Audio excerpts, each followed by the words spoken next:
এই ভাইটা তার স্ত্রীর সাথে কথা বলছিল, স্ত্রীও তার স্বামীর সাথে কথা বলছিল। হঠাৎ করে তার দেবর আসলো আর তখন বলল, আরে তুমি এসেছো, আসো আসো ভিতরে আসো, এইভাবে কথা বলল আর ফোনটা কেটে দিল। আর তার স্বামী অবাক হয়ে গেল, কার জানি ঘরে আওয়াজ পেল।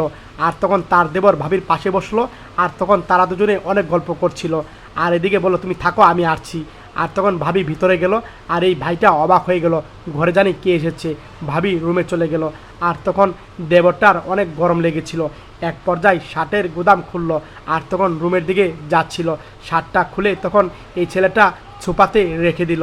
আর এদিকে তখন স্বামী দৌড়ে আসছিল বাসার দিকে, বউ বেরিয়ে আসলো আর তখন স্বামী রুমে ঢুকলো আর স্বামী দেখে অবাক হয়ে গেল, শার্টটা ছুপাতে পড়ে আছে। আর দিকে বউ দাঁড়িয়ে আছে। বউ দেখতে পেলো স্বামী এসেছে, খুশি হলো আর কাছে গিয়ে একটা থাপড় মারলো, কোনো কথাই বললো না। আর তখন কে যেন থাপড় মারলো বুঝতেই পারলো না। আর তখন মেরে চলে গেল। দেখলো শার্ট, দেখে অবাক হয়ে গিয়েছে বোনটি। আর তখন রুমে ঢুকলো, দেখতে পেলো কে জানো লুকিয়ে আছে। আর তখন যখন গামছাটা সরালো আর তখন দেখতে পেলো ভাই, আরে ভাই তুমি এসেছো।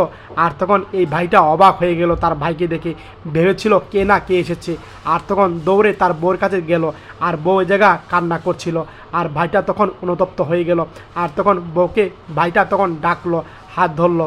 আর তখন বউটা এদিকে তাকালো আর তখন স্বামী বলল, আমার ভুল হয়ে গেছে, সরি, আমাকে তুমি মাফ করে দাও, বুঝতে পারিনি আমি।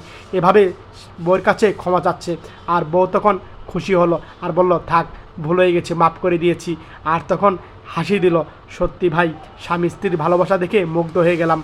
এই ভিডিওটা ভালো লাগলে শেয়ার করে দিন সবাই, মন থেকে শেয়ার করে।